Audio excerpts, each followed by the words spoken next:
Muy buenos días y que el Señor les bendiga. La lección del día miércoles 19 de enero se titula Perfeccionando a través de sufrimientos.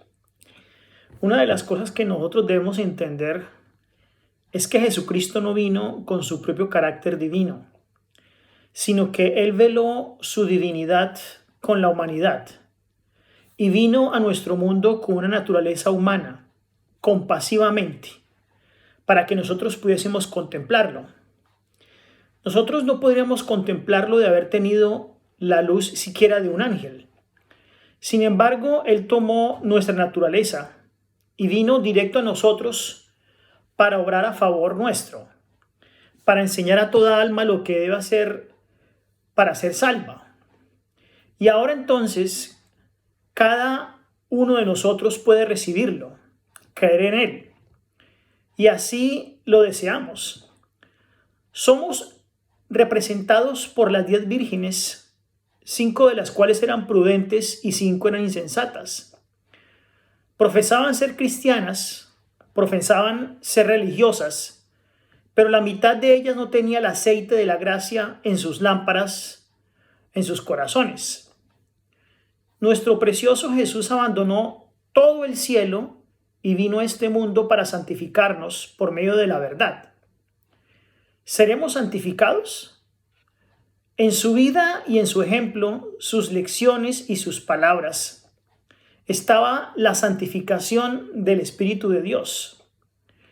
La santificación estaba en Él por causa nuestra.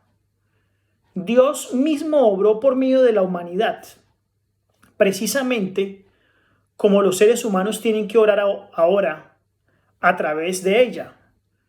Por eso fue que Cristo asumió la naturaleza humana para enseñar a los seres humanos cómo obrar por medio de ella.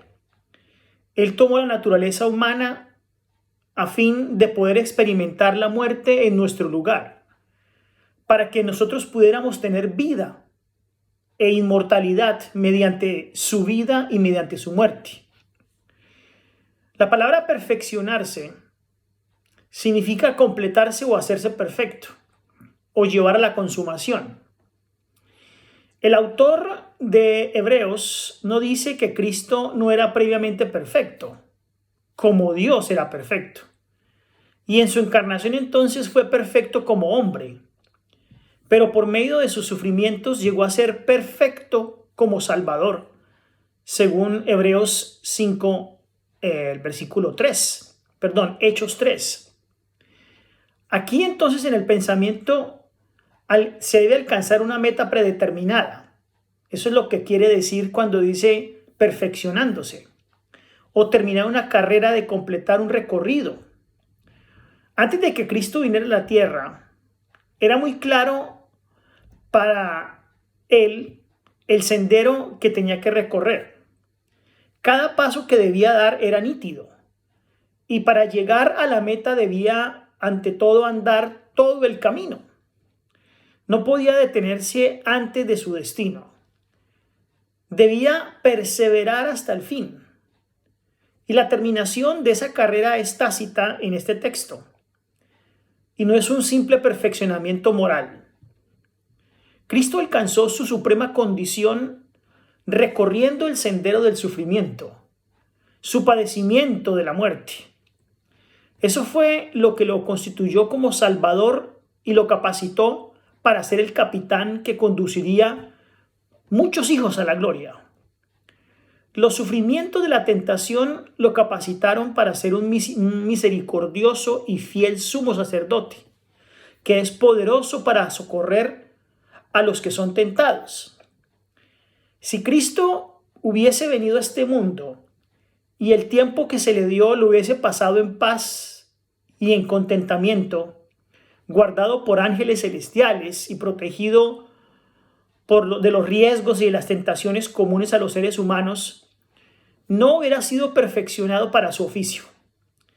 No hubiera tenido la oportunidad de demostrar lo que haría estando sometido a presión.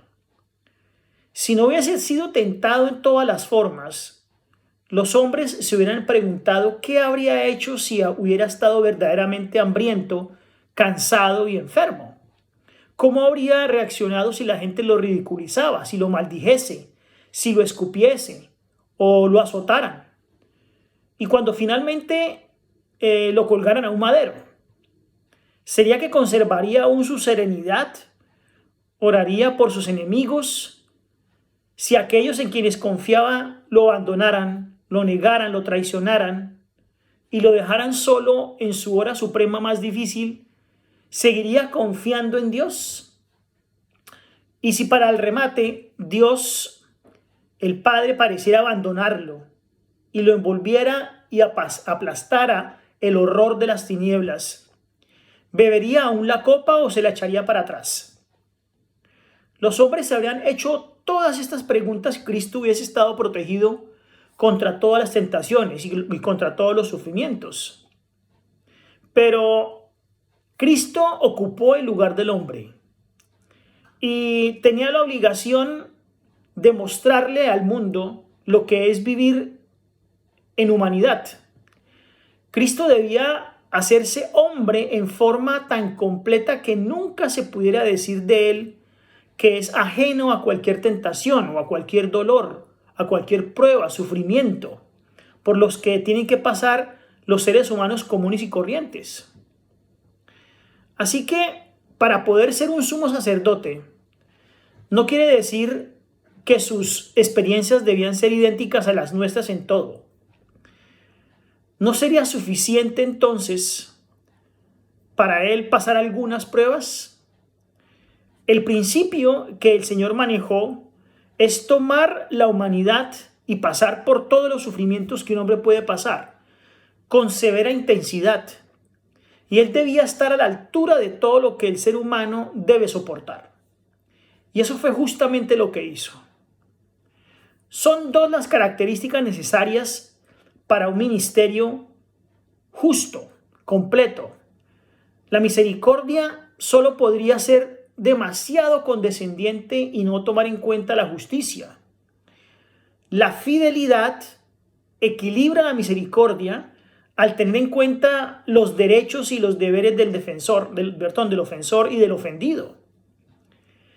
Cristo, como un sumo sacerdote, debe ser bondadoso y comprensivo con el transgresor, pero también debe ser fiel con la justicia y no ignorar la ley. La fidelidad mantiene entonces el equilibrio entre la misericordia incondicional y la justicia implacable. El sumo sacerdote debe ser considerado con el pecador y también con el que ha sido ofendido. Debe ser fiel a su cometido y al mismo tiempo misericordioso con el transgresor.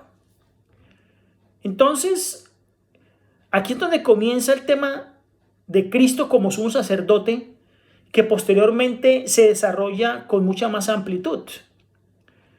En lo que a Dios se refiere y en los asuntos de servicio divino, podemos nosotros notar que al examinarnos y al probarnos, debemos entonces observar que la naturaleza humana de nosotros era la misma naturaleza que Cristo tomó y pasó por las mismas tentaciones. Si no hubiese sido así, no hubiera comprendido cabalmente la terrible lucha del poder pecador, que es abrumadamente tentado todo el tiempo y que siempre está tentado a rendirse. Cristo fue tentado en todo sentido según nuestra semejanza, dice Hebreos 4:15. Sufrió realmente bajo la tentación. En el desierto, el Getsemaní, en el Gólgota, él reveló hasta qué punto sufrió y resistiendo absolutamente toda tentación. En los dos primeros casos, la tentación fue tan abrumadora, tan difícil, que pareció que moriría bajo el impacto, si no hubiera sido enviado un ángel para reforzarlo. Sin embargo, a pesar de su oración, la copa no le fue quitada. Debía beberla. Y el autor se refiere evidentemente a esas experiencias cuando dice en Hebreos 12:4, no habéis resistido hasta la sangre, combatiendo contra el pecado. Cristo resistió sin duda alguna hasta la sangre. Por eso Él es poderoso para socorrer, porque nos entiende. Es capaz de ayudar. Cristo venció al tentador, resistiendo con éxito la tentación. Él soportó pacientemente los sufrimientos. Y la victoria de Cristo es la seguridad de nuestra propia victoria. Para el cristiano es una fuente permanente del consuelo saber que Cristo comprende nuestros dolores y absolutamente todo lo que sentimos. Si Cristo no se hubiese hecho hombre, fácilmente podría haber surgido esta pregunta: ¿cómo podemos saber que Dios nos ama y nos cuida si nunca ha experimentado las pruebas que sufrimos? Si nunca ha sido pobre y nunca ha sido abandonado, ni nunca ha sabido lo que es estar solo y hacer frente a un futuro desconocido. Así entonces el Señor nos pide que seamos nosotros fieles hasta la muerte, porque así como Él lo fue. El Señor le hizo frente a las dificultades. El Señor estuvo listo para ayudar al menesteroso. Y ese es el ejemplo que nos ha dado hoy. Si Él no hubiese sido uno como nosotros, no hubiese sabido cuán difícil es hacer frente a las pruebas, a las tentaciones. Él conoce, por lo tanto, la realidad de nuestros dolores. Él puede simpatizar con nosotros cuando nos extraviamos. Él simpatiza con cada uno de nuestros sufrimientos. Dios ciertamente conoce todo esto. Y no fue sino por su culpa, por la nuestra, que se hizo pobre. Él se hizo y tomó nuestra naturaleza para demostrar que se puede llegar a la perfección en medio del pecado. Él, como nuestro Padre y nuestro hermano, Él conoce perfectamente por qué estamos pasando. Él fue perfeccionado a través de los sufrimientos. Nosotros somos perfeccionados a medida en que continuamos avanzando en esta vida a través del dolor. Que las tentaciones para nosotros sean una oportunidad para crecer en el Señor. Que tomemos las aflicciones como un paso más para llegar a la perfección en Cristo Jesús, que es lo que en sí estamos buscando, que es lo que nosotros debemos alcanzar, una perfección en Cristo Jesús. Que el Señor les bendiga.